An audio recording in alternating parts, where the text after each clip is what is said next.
Yes, friends. On a Wednesday, it's OGP, the One Giant podcast, coming at you flying solo. Adam Armbrecht breaking down the Brooklyn Nets over on the Locked On Nets podcast, and incidentally, having on a very special guest here, about 5-10 minutes from now, Tyler Rowland, Locked On Titans. We're gonna have him break down from the other side of the field how this Week One matchup looks like. But in the meantime, no healthy, wealthy, and wise Andrew Makowitz today. Later today, around noon, we're going to have that second half of our conversation from yesterday where Andy and I break down now taking a look at the Giants defense and trying to handle that Tennessee Titans offense, the return of Derrick Henry, the turnover in that wide receiver room, and some of the areas that Andy and I actually disagree a little bit around where the Giants can have success, how they can go about having success. So you're going to want to check that out, obviously. Big shout out to Marty. Why? Because Marty, you were in here right out the gates, ready to roll the minutes ahead of schedule, even. So, always appreciate everyone that comes in on these lives. We're going to keep doing them. We know yesterday was a unique one. Didn't get to come in at the 8 a.m. slot like we've been trying to do. So, we appreciate everybody for checking out the first half of our Week 1 Tennessee Titan matchup breakdown. That being the case, while we wait for Tyler to join in on the conversation, a couple of news and notes. I actually did just pick up here this morning, taking a look. Wanted to find out who it was because that's going to be all right. Mike Garofalo of NFL Network reported that the Ravens are signing veteran linebacker Tyler Fackrell, one-time New York Giants. He had also spent time with the Chargers and the Raiders. That's what we're going to call not necessarily news, all things considered. Did you even remember that Kyler Fackrell was a New York Football Giant? So that news and note goes a little bit by the wayside. What won't go by the wayside, though, for us is the Giants' depth chart here. Because in between yesterday, and when you hear the conversation later today, it's not necessarily going to include who is going to be starting potentially, especially on the defensive side of the ball, but even across the offensive side, which we spoke about yesterday morning. That's because when the unofficial official depth chart came out here, Ben Bredesen is going to be starting at left guard for the New York Football Giants going into this Week 1 matchup. I'm not going to say that it's shocking. However, and the reason why I say it's not shocking is because Ben Bredesen had been playing well. They shuffled him along the line. We know he's a holdover from last year. Weren't sure what to expect. And I think he actually ends up falling in a lot of ways into that same category of, hey, a player that we weren't sure where the skill level was, weren't sure what to expect. He came in. I think he was a little bit shaky to start the offseason, but gradually built himself into form and built himself into a reliable depth piece. Now, does that mean that you want to have him starting on Week 1 against the Tennessee Titans? Certainly not. However, in a fill in opportunity, he is the most experienced player, experienced in quotes, that the Giants have in camp ready to go here. Now, in theory, you could go with a Joshua Zudu. However, he missed time over the course of training camp. As we know, they brought in Devery Hamilton, shuffled him around a little bit. And then you even have a Jack Anderson. I'm maybe a little bit surprised because when we talked about it, Andy was leaning, I think, towards Hamilton. I had said that for me, I thought that Jack Anderson is a guy who, while limited, has reps, has shown capable of playing in the NFL. You throw him in for one, right? You say, we're going to live with the results here, at least until we get Shane Lemieux back and see what he looks like physically. That being the case, though, they're going to go with Ben Bredesen across the offensive line, and you feel okay with it. Now, the one thing I think that'll be interesting from last year to this year, from the previous regime to this year, Brian Dable talked about having scheme versatility in this one. Across the line, wanting to see guys, not scheme versatility, position versatility, wanting to see the offensive line be able to have some guys that play at guard, play at center, play at tackle, play at guard, right? And I think from the depth perspective, it makes sense. But on a game to game basis, remember last year, we would talk about how, well, whatever gets the job done, right? You run out player X for 13 reps on a drive because you're going to be more run heavy. Then you're going to pivot and you're going to lean more into the pass blocking unit because you don't have good enough players across the board to get the job done with consistency. If Ben Bredesen is the player as long as he performs adequately in game one, then you use him for game two. Now, I guess the one caveat could be, are they waiting for Jack Anderson to get to the speed? Is there something with Devery Hamilton that they're waiting for him to be able to step in? That's possible. The other one, obviously, me personally, I just look at it and say, now Jack Anderson is also a young player, by the way, but you have Joshua Azudu. Uh, it's such an unfortunate thing that he missed time in training camp, because if he had been healthy all camp long and getting his reps, I think that he's out there week one. I really do think that he would be out there, but he missed time, and it's hard to justify putting in a player like him coming in, learning the system, a player that was regarded as being a little bit more of a raw prospect. And even though he's flashed already in camp, you don't want to risk stunting his growth, hurting his confidence by throwing him out there too soon. So that's number one. As we work our way through, though, we can flip it over to the other side of the football here for a second. There's a couple of great things, though, that also come out in this. But then over on the defensive side, so when you hear about the breakdown attacking this Tennessee Titans offense later today with Andy and myself, you're going to hear us talk about that linebacking core and talk about how it's thin, getting rid of Blake Martinez, obviously. I throw it in, and it's not a throwaway comment. I just at one point remind myself, and hopefully everyone out there, that Austin Calitro made this roster, right? And he is a veteran linebacker. Now, I personally like to go with youth. That being said, it's really hard to look at the depth chart of this New York Football Giants linebacking core and say, okay, it's going to be Tay Crowder, like we all assumed it would be, coming into this season. No Darian Beavers, obviously, but Carter Coughlin has been a guy that's found a niche on special teams somewhat. He's been a depth piece inside the linebacking room. I don't know, unlike, say, a Cam Brown, who maybe they started to use a little bit more on the defensive side. He's our best special teams player. But now when you see him start to get some of those reps and you're hearing some more chatter around him, you can envision the growth for him and underneath Wink Martindale, how he might get better utilized and start to find a little bit of a rep sample size. Carter Coughlin's a hard one to lean into. Micah Mcfadden is the rookie. He didn't do anything wrong over the course of the preseason and training camp.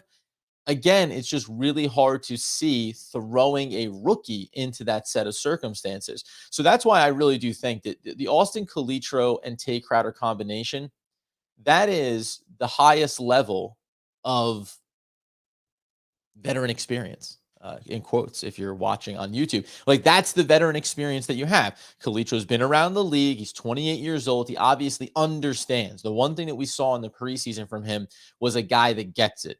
And I just mean, sometimes just being around, right? Age, it's hard to beat age when it comes to having a sense of what works and what doesn't. The repetition, not to no double entendre intended. He can come in, read and diagnose plays, and make the right football play. Is he going to be the most athletic player? Is he going to be the best player that you could have out there? Maybe not. But early on in the season, especially here in week one, putting out a guy that you think, hey, go make the right play, that benefits you. And Tay Crowder is a guy who we've talked about on this podcast too. Was he the ideal candidate to be starting this year at inside linebacker? No. Now, it's fascinating if you think back to the idea that, that you have a guy like Darian Beavers coming on and he's looking strong, and you think this is exactly the guy that I thought that we stole. Go back and watch the draft coverage, where I am absolutely elated that they pick him. A lot of guys around the Giants, too, that cover the Giants, have looked at him and said, yeah, didn't think he was going to be there when the Giants were able to take him. He is there, and that athleticism maybe changes what the plan or dynamic is at the inside linebacker position.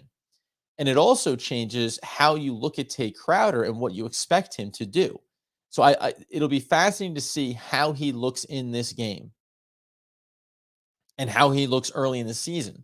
We had talked about him and wondered, here's a guy that maybe you like a little bit more, being able to kind of drop back a little bit, use some of his speed. He's a little bit undersized. So is Micah Mcfadden. So you feel like you have that same mold of player now there at that position.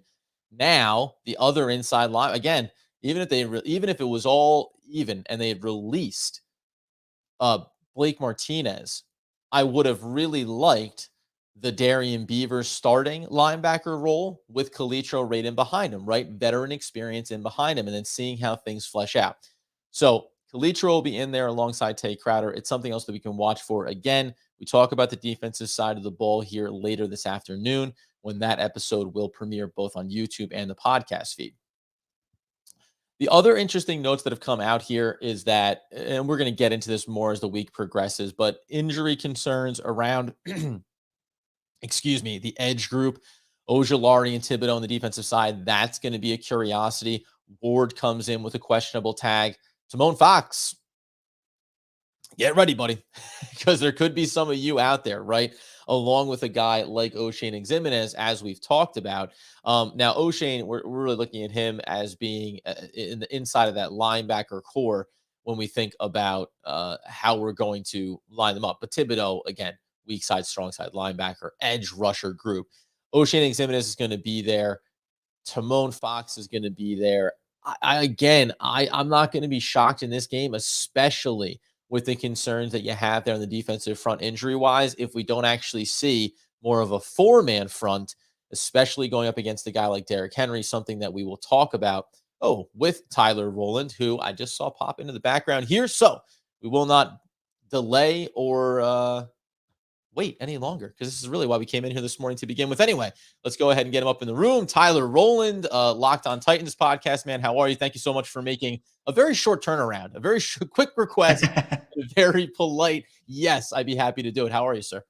Yeah, not a problem at all, man. It's time for the season, and it means I'm accepting any and all requests. Essentially, there's nothing I love more than talking ball, and never more excited than right before the season kicks off. So not a problem at all. Thanks for having me on.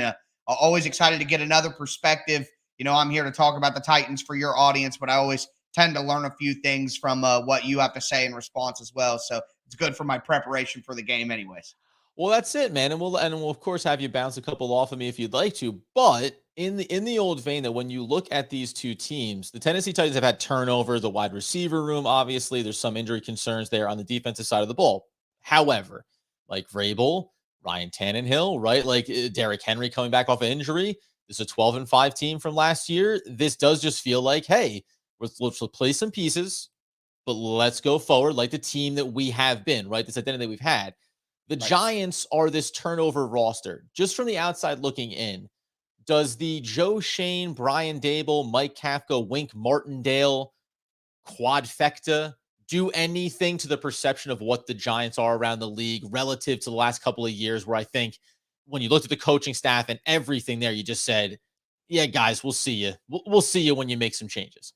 Well, I think from the outside looking in, you're willing to give it a chance. You know what I mean? It kind of creates an open-minded situation.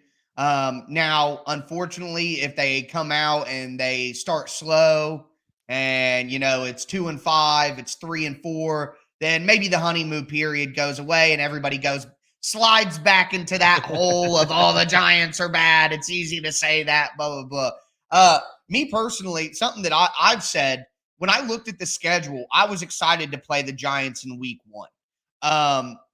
I think that the best version of the New York Giants is going to be in the mid to late part of the season, where not only the players fully understand the why they're schematically being asked to do what they're doing, but also the coaching staff has been able to see, okay, this player just simply can't do this role. This guy can. You know, the coaches and the players have to adjust a bit to the new system. And we can talk all we want about preseason and training camp, but it matters in the real games. That's when you really got to get your answers. So I think the best version of the Giants will be that mid to late season version where they rip off some wins and they feel better in the system. Maybe even Tyrod Taylor is in at quarterback. I don't know. But that's not what it's going to be week 1 against the Titans. And while there is the unknown of what they'll do, and that makes it a little tough for the Titans to game plan, at the same time, I don't know that everyone will be comfortable yet with this new system, with this new scheme. And it may give the Titans a little bit of an advantage now in week 1 that they maybe wouldn't have had later on in the year. It may have been a loss for the Titans later in the year, whether it's, you know, just coming out swinging. I do think the Titans will be able to find a way to win at home in week 1. So it's just good timing for the Titans to play this team. But for me, I am not super down on the Giants. I like the roster. They just, like a lot of teams, they got to figure out what they're going to do at quarterback. And sadly, I've been a Daniel Jones defender, and the train is almost to the stations. You mentioned unknown. It's unknown on the Giants side of it, right? As much as you're saying, right? The Giants have unknowns for themselves. But to your point, man, we have the great debate, myself and my co-host Andy, when he's in, the Daniel Jones debate. And Giants fans, for the most part, they want to hold on to that. And I get why, because every time that it doesn't work out, it's just, it's another restart process. We'll stay away from that for the most part, just because mostly when I say I think it's over for Daniel Jones and the Giants are going to move on, it tends to bring the ire of the fan base. I hear you. There's a couple of things that I found interesting. One, for the offensive side of the football, Derrick Henry is coming back from injury. We talked about, listen, gotta stop Derrick Henry. The first question is he going to be right back in form? He had, I think, the second lowest yards per carry last year prior to his injury. Now, still 4.3, so it's not like we're scoffing at the numbers there.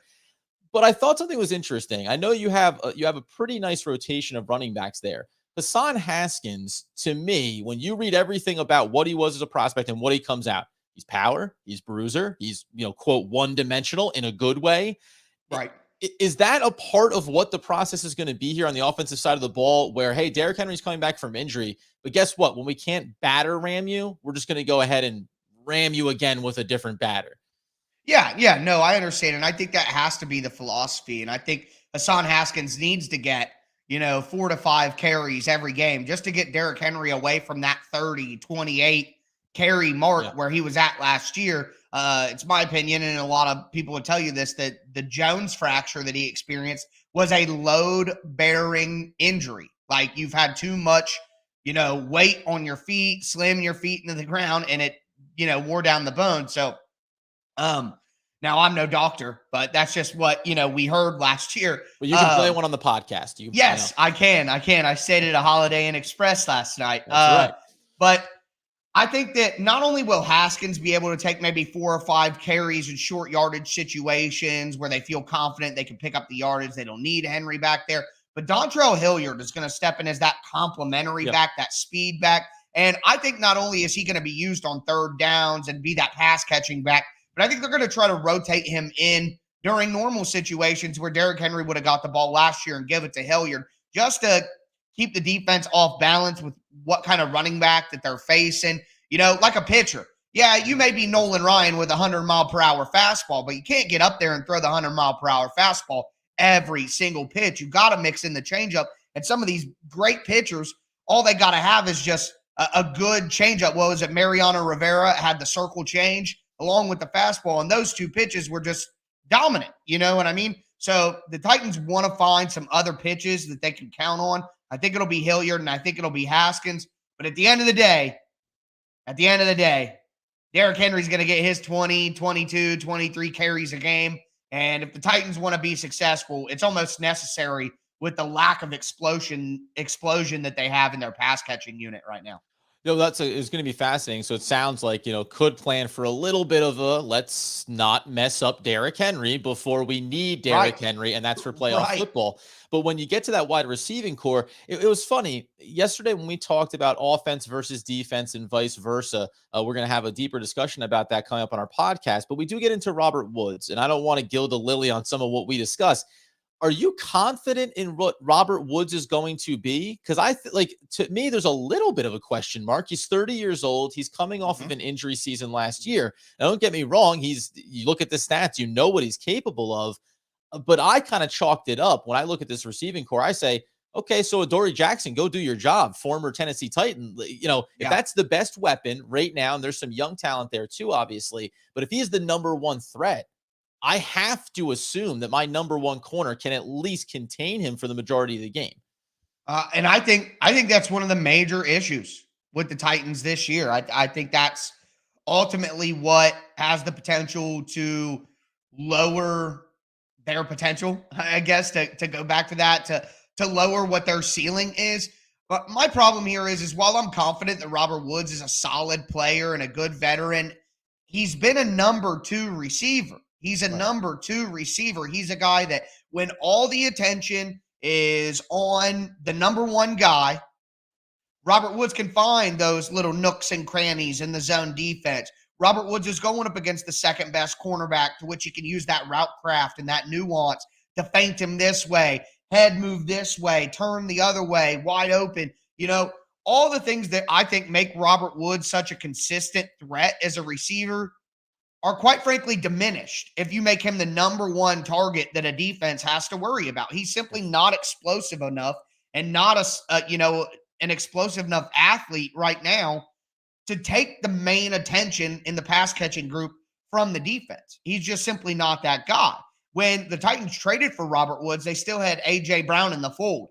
Now you're cooking with gas when you put Robert Woods with a guy like A.J. Brown, a guy like Brandon Cooks, a guy like Cooper Kupp.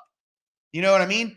When you have all the attention on Robert Woods, he is simply not explosive or physical enough to win when all things are on, when the chips are against him nonstop. And on the opposite side of the field, you're putting out Nick Westbrook-Akina, who's a good story as a Titans, roster guy who's an undrafted free agent, practice squad, to the roster, getting some snaps. Now he's all the way to a starter. Well, that's a great, fun story and all, but at the end of the day, you got a wide receiver 4 starting for you. Right, okay. Because you see the 4 touchdowns from him last year, and you think, is there a growth opportunity here? Or is it, again, just the result and a byproduct of the talent you had there, whether Julio Jones is who he was or is going to be, combined with A.J. Brown, you're the beneficiary of that, obviously. Yeah, 100%. And not only that, but it was just volume last year. The Titans were so injured that he just played so much and he was reliable, and that's great. But at the end of the day, he's not a yards after catch threat. And the Titans offense is built upon getting 8 men in the box, using play action to create a hole over the middle, get the ball to a playmaker, and let him make yards after catch opportunities. Well, Robert Woods and Nick Westbrook-Akina are not yards after catch dynamos. They're not going to take advantage of what the Titans offense is trying to do. And while you have a guy like Treylon Burks, who could be that guy eventually, it's hard to expect him to be that guy right away. Yeah. And I am a tad bit worried that the Titans simply don't have enough explosive playmakers on the outside to take advantage of the space that Derrick Henry can ultimately create. And if you're not as worried about the back end, then you're more worried about the front end, and that can make it harder on Derrick Henry as well. So a lack of explosive playmakers at wide receiver, I think, could ultimately not only harm the pass game, but it could harm the running game as well. And that's what we talk about so much about, hey, focus on Derrick Henry, focus on the run game, focus on a quarterback that's sub 4,000 yards on the season, even though the consistency is obviously there with a player like Tannehill. The one thing you notice is the touchdowns to interceptions last year took a much different skew once you lost Derrick Henry, even though they were still top 5 in rushing. You saw there's still an impact, though, and it's about those big plays, those plays that you need to get down the field, or key red zone opportunities where you just don't have the same level of threat. We'll get you out here on this then, because on the flip side of it, when you look at, there's 2 things here. First of all, you must love looking at your roster and essentially seeing everyone be healthy, because the Giants just have a myriad of question marks and IR and pup list. There's a couple of key guys for the Titans, but by and large, a healthy roster coming into the season.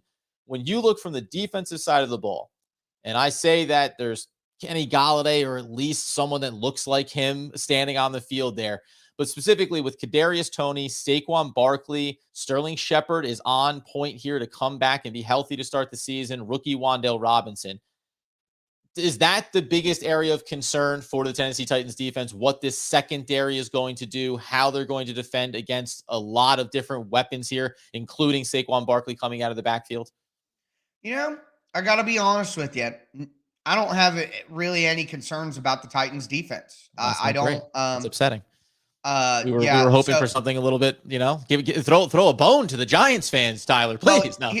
Yeah, I mean, at least Harold Landry tore his ACL for you guys, and he's out for the year. He had 12 sacks last year for the Titans. Yeah. And let me just talk about Harold Landry, and that'll probably give Giants fans just a little bit of hope, because when Mike Vrabel was hired, one of the big things he talked about was front multiplicity. The Titans aren't a 3-4. The Titans aren't a 4-3. The Titans are whatever the heck they want to be. And the reason that they can be whatever they want to be is because Harold Landry could play 3-4 outside linebacker. Harold Landry could put his hand in the dirt and play a 4-3 defensive end. Harold Landry could stand up and play 4-3 stack linebacker. And that allows the Titans to be whatever they need to be from down to down to down. There is no one who the Titans are going to be able to get to replace his versatile skill set, which means they'll probably have to play a more basic front, not move around as much. I'm sure they'll try, but when you don't have that guy like Harold Landry, not only that, the Titans did a ton of stunts and games up front. They do these things called simulated pressures. It was a big talking point throughout the league in the offseason, actually, the way the Titans set up their pressures. But one particular stunt that they use a lot is they'll have their two interior defensive linemen slant to the outside, like towards an offensive tackle, and Harold Landry will loop behind them and come through the A gap to the center and the guard. Well, Harold Landry is athletic enough and bendable enough to run that loop and get through there. I don't think the Titans can replace his role within the games and stunts. I don't think the Titans can replace his versatility that allows them to have that front multiplicity. So that will maybe pare down what the Titans can do throughout the season, not having Landry. But the reality is the two all-pros for the Titans defense, Jeffrey Simmons at defensive tackle and Kevin Byard at safety, are still there. And they still have a $20 million edge in Bud Dupree and Danico Autry, who had, 9 sacks last year, and a good linebacker group. And they have Christian Fulton, who was a lockdown corner last year. And Amani Hooker was the third highest rated safety on Pro Football Focus, and nobody seems to know who Amani Hooker is. The guy's going to get paid after the year, and people are going to be like, who's this guy Hooker? So I guess although the Titans' ceiling as a defense, I thought they could be top 3, top 1 in the NFL this year, bringing everybody back. Without Landry, I think that ceiling drops just a little bit, but at the end of the day, I still think they're going to be a top 5, top 8 defense. And if the Titans could simply stop the run and put Daniel Jones in 2nd and long and 3rd and long situations, they're going to be able to force some turnovers and get pressure. So I would tell Giants fans that if the Giants are able to run the ball, which with their interior offensive line, I'm a little skeptical whether they will. But if they do, if they can win that battle and they can run the ball and put Daniel Jones in 2nd and short, 3rd and short, where he doesn't have to hold the ball and look to make plays and scramble, then they should be able to have a good flow of offense. But I think it'll be tough against the Titans defense. I'm expecting to be really, really good. And Byard and Hooker, you mentioned it there. When you have strength like that at the back end of the defense, you can keep things in front of you and still put a level of pressure on the front offensive line for the opposition. It creates a little bit of chaos, a little bit of mistakes, potentially a little bit of risk. And then we have confidence on the back end there to reward the defense, right, for getting that pressure. So this is one of those situations. First and foremost, thank you to Tyler Rowland, obviously, for making time for us from the Locked On Titans podcast. This is one of those games where I think it's easy to look at the AFC or to look across the NFL and say, are the Titans a sexy team, right? Ryan Tannehill doesn't do anything for you.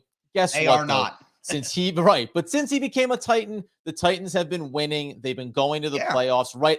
And I think it's a good barometer out the gates here for the Giants. I don't anticipate them necessarily to win this game by any stretch, but if they can stay competitive, if they can be in a game against a team like the Titans who can play consistent like they do under Vrabel, that's a good sign for a developing, young, growing team. It's just really hard when you listen to someone like you who's experienced, covers the X's and O's of the Titans, to hear you break it down and say, no, though. I've got Calitro at linebacker, and I've got Ben Bredesen starting at left guard. You better watch out. But hey, that's why they play them on Sundays. As we say, it'll be really exciting to see this get kicked off, and at least take this little grain from Tyler Rowland, friends. He's happy to be playing the Giants earlier than later in the season. That's something. I like the Giants. Yeah. I personally, I like the roster. I like some of the things they're doing. I like the hires of Dable and Martindale. Yeah. I personally, like I said, I've been a Daniel Jones defender. And while that train may be leaving the station officially, I still think that they have a smart plan and they have some good pieces on the roster to, if they don't do what they want to do this year, they can do it soon. Yeah. Like I said, I am happy to play the Giants in week 1. So I have been telling everyone who will listen since like June, since we initially got the lines, take the Giants with the points. And I think it's like 6.5 or something right now. Started out at I was on them at 4.5. I think this will be a close game. I think it'll be 3 to 4 points. I see 24-20.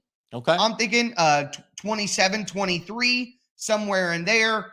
Maybe 21-17, 20-17, something like that. I still think it'll be a close competitive game. And if the Giants are able to win, God, what a feather in the hat for Brian Dable to get buy-in from the team and show them this is a team that's been to the playoffs 3 years in a row. This is the 4th most winningest team over the last 6 years in the NFL. and we went in on their field and beat them. Let's go. This could be a pivot point in the Giants season of, really coming out of the gate hot, or, maybe just trying to find their footing later in the year like I'm kind of projecting. And of course, if the Titans were to lose at home to the Giants, be sure to check out Tyler Rowland on the Locked On Titans podcast, because undoubtedly the fan base will be having a much more drastic reaction to a game like that. Tyler Rowland, really appreciate you taking the time. Hopefully we can connect during the season, because I know one thing you gave a little glimpse of it. You are a big X's and O's guy. And I think that sometimes it's very easy to watch these games and not see some of the subtleties of how things get accomplished on both sides of the ball. So even just beyond the Titans, go check out his work, because it is an insight into the way the game gets played, not just the results. Tyler Rowland, Locked On Titans, thank you again for making some time for us.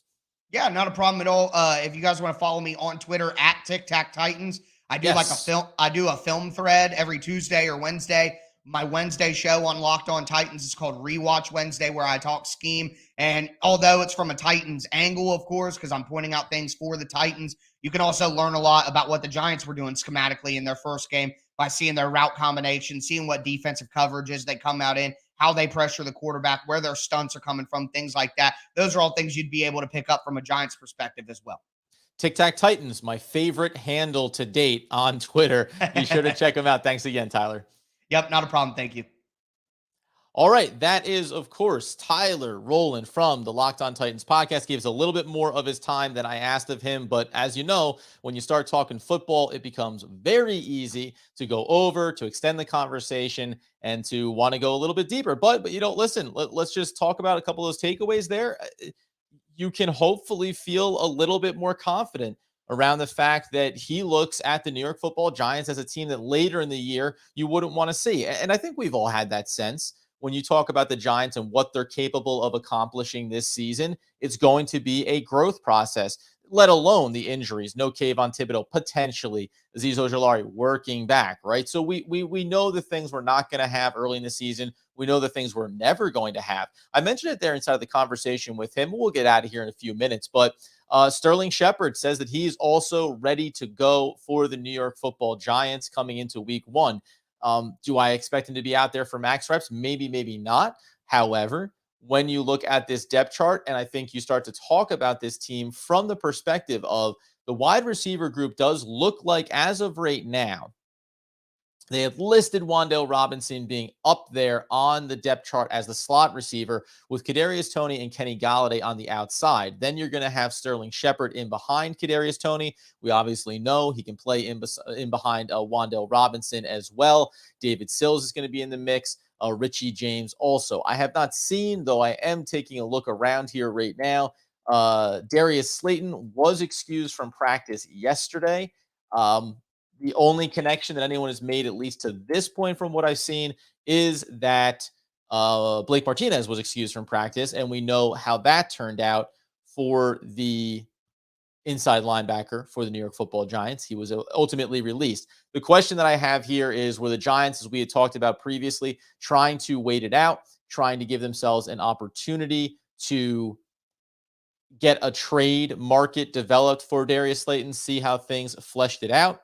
But ultimately, if it didn't work out and the Giants feel comfortable, specifically even with Sterling Shepard and his health, because that just adds another body into the room, and in Wan'Dale Robinson's development, maybe they're going to move on in the same way that they moved on from Blake Martinez. It's not apples to apples in terms of what Blake has accomplished over the course of his career, but the role, the functionality of, he's not the perfect thing you need, but he was something that could function for you. Darius Slayton is not the perfect player you need, but he can function for you.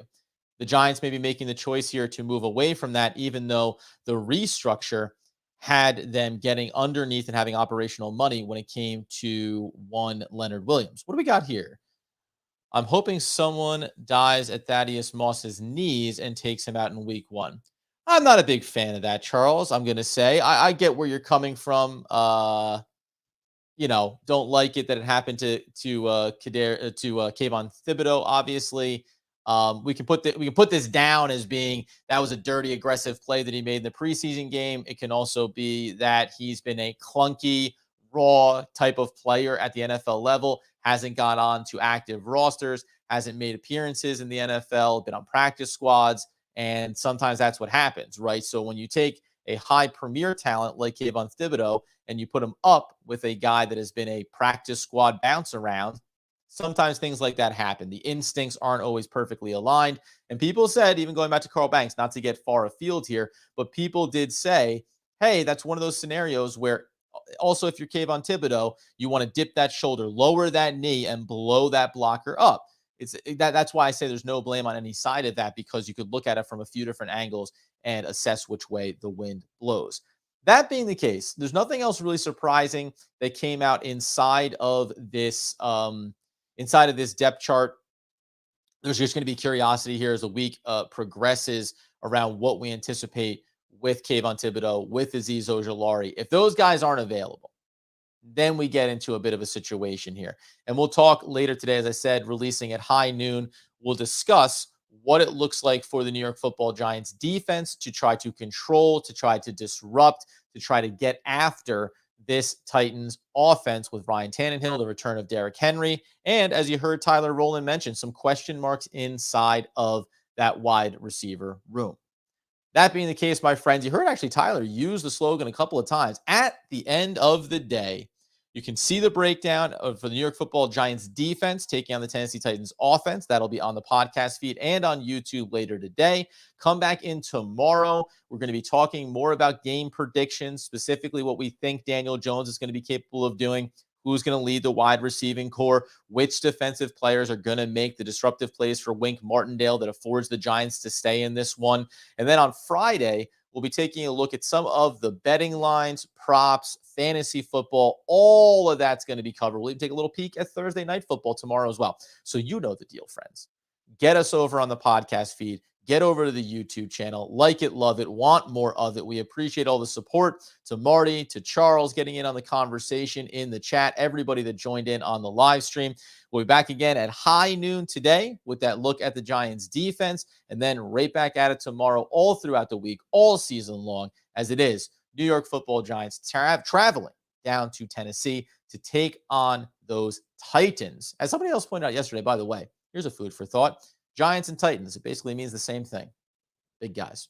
I don't know. Whatever it's worth. That's what they said. That's what I said. That's what you heard. We'll be back again tomorrow talking all things New York Football Giants. And as Andy Makowitz would want if he were here, and nay, demand the people know, as always, let's go Big Blue.